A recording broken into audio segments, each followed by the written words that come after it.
that could be an enticement by the wholesaler. Hey, we'll pay your closing costs and you'll get this as a net income coming back in, and you might be on the hook for it. Well, that's another few $1,000s out of your pocket. You didn't even know about it. Yeah. That's exactly right. Hey, it's Kevin Amolsch, Pine Financial Group, where we work together so you succeed. Hey, you found us here on YouTube. Please hit subscribe. We would love to build the channel, bigger community, so we could help more real estate investors just like you.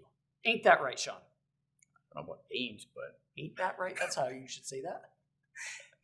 I got a fantastic guest with me today, Sean Bloomquist. I'm so glad that you're here because this topic that we're talking about today is vital.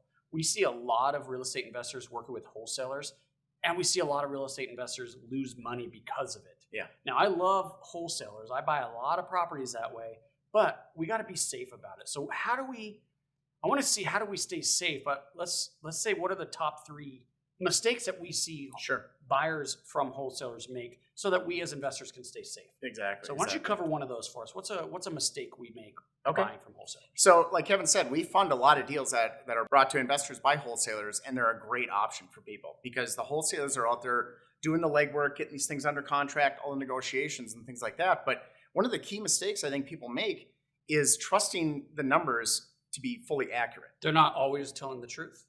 I guess not. Yeah, a wholesaler's number one job is to get rid of that property. So they're going to make it look as enticing as possible for you to take it and make it look like a home run every time so that you'll have no question and just want to take it. But what you have to do is essentially trust but verify. Make sure that those numbers are accurate. Do your own numbers.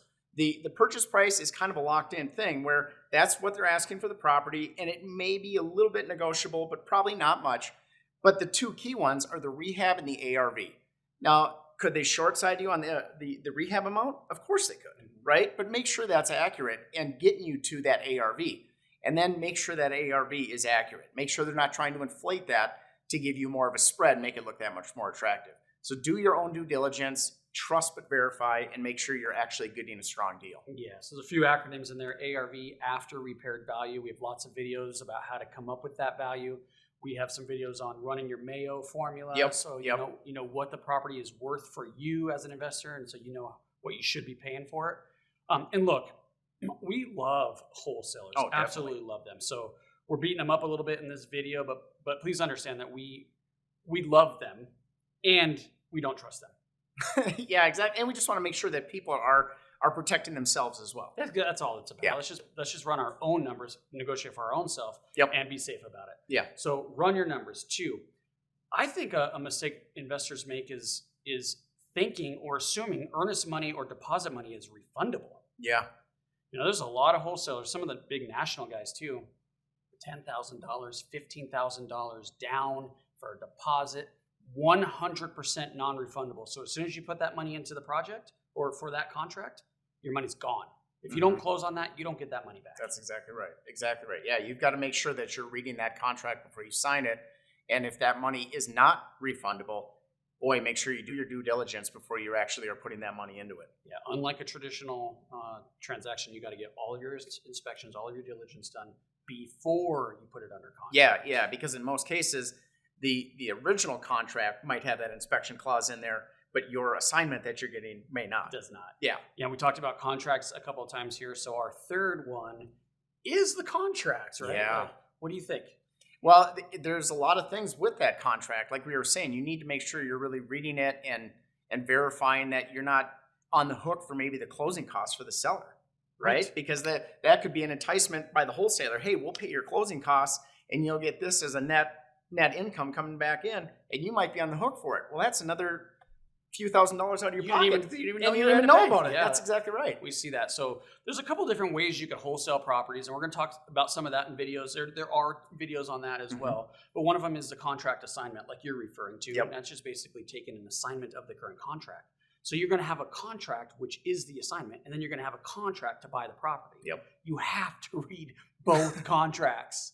Is it a cash offer? Yeah. What happens if it's a cash offer and you're coming to Pine Financial Group to close that deal? Yeah, if it's written as a cash offer, you may need an addendum changing it to financing. in order for us to get title insurance or anything like that. And that may be a red flag to the seller. Yeah. So read both contracts. If it's an LLC assignment or a flip of an LLC, you see a lot of that in wholesaling as well.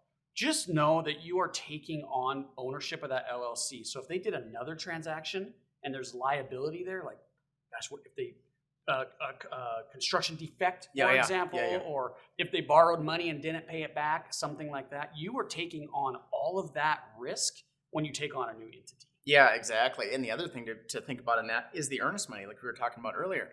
If they put earnest money down on the front end and you're getting the assignment and you're giving that assigner earnest money, is that going towards the purchase, or is some of it just being lost? That's great. Yeah. All right. So run your own numbers.